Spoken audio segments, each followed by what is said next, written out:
sisi wafuasi wa Ahlulbeiti alayhi salam tunaichukulia safari hii kwa mujibu wa Qur'ani na kwa mujibu wa maneno ya Bwana Mtume sallallahu alayhi wa alihi wasallam,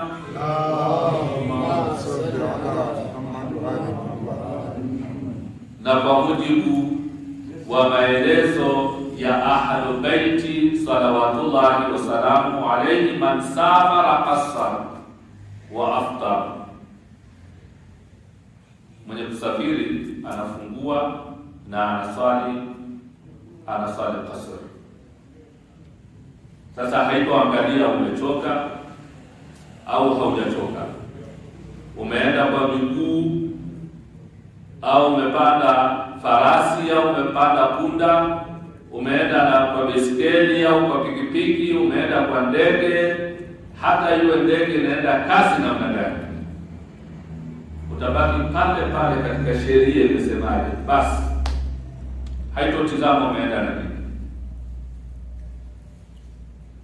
Tukihesabu umeenda na nini, hakutokuwa na safari katika dunia. Aya hii haitofanya kazi. Tukihesabu kibinadamu, miaka inayoenda mbeleni, hatutokuwa na safari hata ya kutoka hapa mpaka Amerika, haitokuwa na safari. Kutoka hapa mpaka Saudia mbeleni huko haitokuwa na safari, kwa sababu haitokuchosha, na vyombo kila siku vinapatikana vya kwenda kasi. Leo unatoka hapa unafika Dar es Salaam kwa ndege kwa dakika 45, si ndio?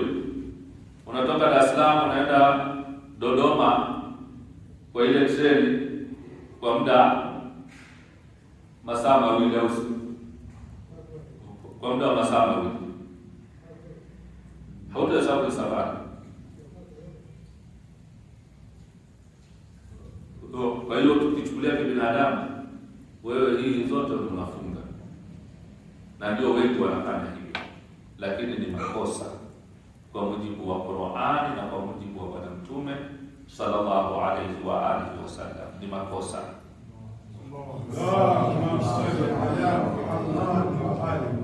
Sasa kwa utangulizi huu, somo letu linajikita kuhusiana na safari ambayo ndiyo inatuletea mtihani sana. Mengine haya tumesema yanaeleweka,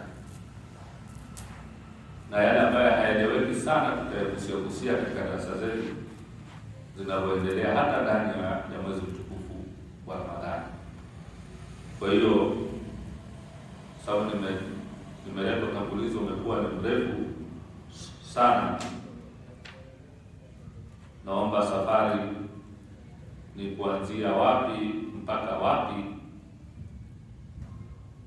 hii tuanze nayo kesho kwa mujibu wa riwaya za maasumina alayhimus salam, ili kesho tuanze moja kwa moja katika kipengele hiki, sababu tuseme tena nianza kusoma vipengele hivi hatutorefusha, na hili linahitaji kurefushwa ili lieleweke, kwa sababu lina utata kwa Waislamu na hata kwa sisi pia wengine Mashia, unaoelewa unakuwa tofauti. Kwa hiyo ni vizuri tuje tulifuatilie, na mara nyingi ni safari hivi viko vingi. Sasa akina Bakari mara nyingi utamsikia niko Ngaramtoni, niko wapi, natakiwa ulifuatilie somo hili vizuri, si ndio? Na wengineo wengi na Bakari wote akasi. Kwa hiyo inshallah tutajikita katika kipengele hiki kwa siku ya kesho, lakini naamini utangulizi huu ambayo nimeuelezea tutakuwa tumeuelewa, ili hili liwe ni somo la kipekee ambalo linaanza lenyewe na linaishia lenyewe insha Allah. Sallallahu ala Muhammadin wa ahli baiti tayyibin at-tahirin. Allahumma salli ala Muhammad wa ali